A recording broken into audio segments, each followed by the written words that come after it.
Hello, welcome back to my YouTube channel attitudes world 1 2 3 4. അപ്പോൾ ഇതാ ഫോട്ടോയിൽ കാണുന്നത് തൊട്ട് ഇന്ന് നല്ല കുടങ്ങൽ വെച്ചിട്ടുള്ള ഒരു അപ്പം എന്ന് പറയാം. നെയ്യപ്പം എന്നൊന്നും പറയാൻ പറ്റത്തില്ല, കുടങ്ങൽ വെച്ചിട്ടുള്ള അപ്പമാണ് ഇന്ന് ഉണ്ടാക്കാൻ പോകുന്നത്. ഇതിൻ്റെ ഇല കണ്ടാൽ തന്നെ അറിയാം ഇത് കുടങ്ങലാണ്. അതിനെ ചില ഭാഗങ്ങളിൽ ഇതിന് മുത്തലെന്നും പറയാറുണ്ട് കേട്ടോ.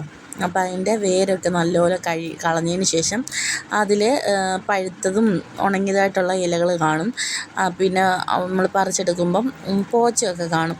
അതെല്ലാം കളഞ്ഞ് വൃത്തിയാക്കിയിട്ട് നല്ലതുപോലെ ഒന്ന് കഴുകിയെടുക്കണം. ഈ കുടങ്ങലിൻ്റെ ഗുണങ്ങളെ പറ്റിയിട്ട് പറയുകയാണെങ്കിൽ ആമാശയ രോഗങ്ങളും അതുപോലെ തന്നെ കിഡ്നി സംബന്ധമായിട്ടുള്ള രോഗങ്ങൾ, മൂത്രാശയം കൊണ്ടുണ്ടാകുന്ന പ്രശ്നങ്ങൾ, അണുബാധകൾ ഇതെല്ലാം മാറാനും, പിന്നെ കുഞ്ഞുങ്ങളിലെ വിളർച്ച, നമ്മളെ എല്ലാം ബ്ലഡ് കുറവുണ്ടാകുന്നതിനും എല്ലാം കുടങ്ങൽ വളരെ നല്ലതാണ്. ഇത് പച്ചയ്ക്ക് ഇങ്ങനെ തന്നെ ചവച്ചരച്ച് കഴിക്കാം. അതല്ലെന്നുണ്ടെങ്കിൽ നമ്മൾ ഈ വേരിനകത്ത് നല്ലോണം മണ്ണ് കാണും. അതെല്ലാം കളഞ്ഞതിന് ശേഷം നല്ലതുപോലെ ഒന്ന് കഴുകിയെടുത്തിട്ട് ഒന്നെങ്കിൽ കുറുക്കി കുഞ്ഞുങ്ങൾക്കും കൊടുക്കാം, നമുക്കും കഴിക്കാം. അതല്ലെന്നുണ്ടെങ്കിൽ നമുക്ക് ഇതുപോലെ അപ്പം ചുട്ട് കഴിക്കുകയോ എങ്ങനെ വേണേലും നമുക്ക് ഈ ഒരു കുടങ്ങൽ കഴിക്കാം. ഇതിന് തലച്ചോറിൻ്റെ ആകൃതിയാണ് ഇതിനുള്ളത്. അതുകൊണ്ട് തന്നെ ബുദ്ധിശക്തിക്കും ഓർമ്മശക്തിക്കും എല്ലാം വളരെ നല്ലൊരു സംഭവമാണ് ഈ കുടങ്ങൽ. അപ്പം എവിടെ കണ്ടാലും ഇത് പറിച്ച് കളയാതെ നമ്മൾ ഇങ്ങനെയൊക്കെ ചെയ്ത് കഴിക്കേണ്ടതാണ്. ഇത് കണ്ടത്തിൻ്റെ സൈഡിലോ അല്ലെങ്കിൽ നമ്മുടെ പറമ്പിലൊക്കെ ഇത് കൂടുതലും കാണും. അപ്പോൾ ഇതെടുത്തോട്ട് ആരും കളയാതെ നല്ലതുപോലെ പാകം ചെയ്ത് കഴിക്കണം. ഞാൻ 2-3 വെള്ളത്തിലൊന്ന് കഴുകിയെടുത്തു. നല്ല രീതിയിൽ ഇതിനകത്ത് മണ്ണും അഴുക്കും ഉണ്ടായിരുന്നു. കാരണം നല്ല തറയിൽ പറ്റി പിടിച്ച മണ്ണുമായിട്ട് ചേർന്ന് പറ്റി പിടിച്ച് കിടക്കുന്ന ഒരു സംഭവമല്ല. ഇത് കളഞ്ഞതിന് ശേഷം നമ്മൾ മിക്സിയുടെ ജാറിലിട്ട് ഇതിട്ടിട്ട് കുറച്ച് വെള്ളവും കൂടി ഒഴിച്ചിട്ട് നല്ലോണം ഒന്ന് അരച്ചെടുക്കണം. അരിക്കണ്ട, ഇത് നല്ല രീതിക്കൊന്ന് അരച്ചെടുക്കണം. കുറേ സമയം കഴിഞ്ഞിട്ട് ഇതൊന്ന് ഇല രാത്രി വെച്ച് കൊടുത്തെങ്കിൽ മാത്രമേ നല്ല രീതിയിലൊന്ന് അരച്ച് കിട്ടത്തുള്ളൂ. കയറിയും തണ്ടയൊന്ന് നല്ലോണം ഒന്ന് അരച്ചെടുക്കുന്നുണ്ട്.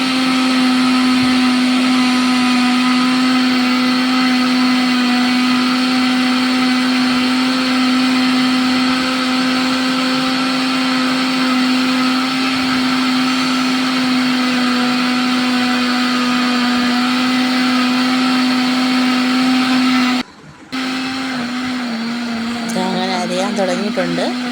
നമ്മുടെ ആ ഒരു ഇല മൊത്തത്തിൽ നല്ലതുപോലെ നരയണം.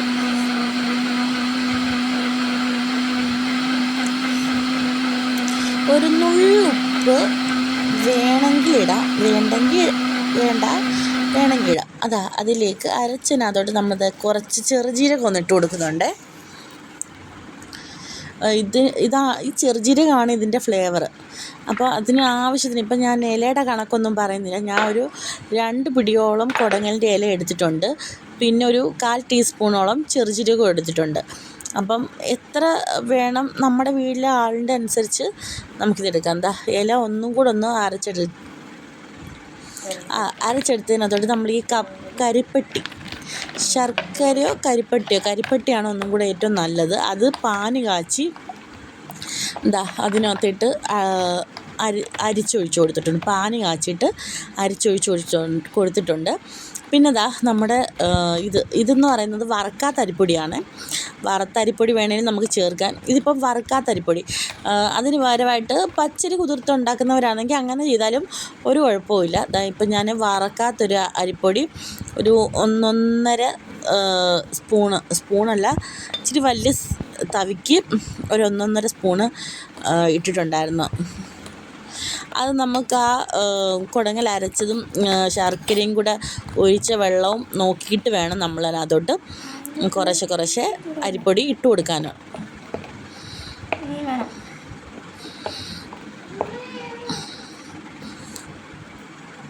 നേരത്തെ പറഞ്ഞോട്ട് ഒരു പിഞ്ചുപ്പ് മധുരം ഒന്ന് ബാലൻസ് ചെയ്യാൻ വേണ്ടിയിട്ട് നമ്മൾ ഇട്ട് കൊടുക്കുന്നതാണ്. നമ്മളിതിനകത്ത് ഹെൽത്തി ആയിട്ടുള്ള ഐറ്റംസാണ് ചേർത്തിട്ടുള്ളത്.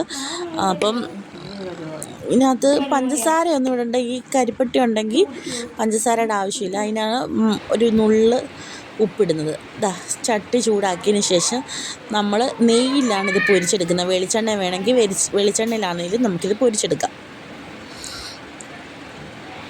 നെയ്യെല്ലാം ഒന്ന് ഇതായിട്ട് ഒന്ന് തിളച്ച് വരുമ്പോഴത്തേനും നമ്മുടെ ഓരോ കുഞ്ഞു തവിക്ക് മാവ് നമ്മൾ ഇതിനകത്തോട്ട് ഒഴിച്ചു കൊടുക്കണം. ആദ്യം ഒന്ന് ടെസ്റ്റ് ചെയ്യാൻ വേണ്ടി കുറച്ച് ഒഴിച്ചതിന് ശേഷം ഇങ്ങനെ തന്നെ ഒഴിച്ചു കൊടുക്കുക.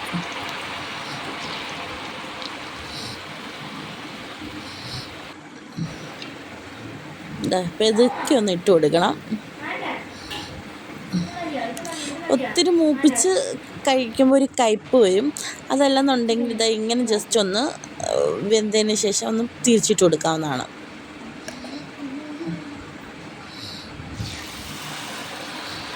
രണ്ടാമത്തെ സെറ്റ് ഞാനിവിടെ ഒഴിച്ചു കൊടുത്തിട്ടുണ്ട്. കുഞ്ഞുങ്ങൾക്ക് ആയതുകൊണ്ടാണ് ഞാൻ നെയ്ക്ക്, പനിയൊക്കെ ഉള്ളപ്പോൾ നെയ്ക്കകത്ത് ഇതെടുക്കണ്ട. അല്ലാണ്ട് നമുക്ക് വെളിച്ചെണ്ണയിൽ ചുട്ടെടുത്തിട്ട് നമുക്ക് മാറ്റി മറ്റേ എണ്ണ വാലാനുള്ളതിനകത്ത് വെച്ചിട്ട് കുഞ്ഞുങ്ങൾക്ക് കൊടുക്കാവുന്നതാണ്. ഇതിപ്പോൾ ഞാൻ നെയ്ക്കകത്ത് കുറച്ച് ഉണ്ടാക്കുകയാണ്. നമ്മുടെ സംഭവം റെഡിയായി. ഇഷ്ടപ്പെട്ട ലൈക്ക്, ഷെയർ, സബ്സ്ക്രൈബ് ചെയ്യണം. Thank you.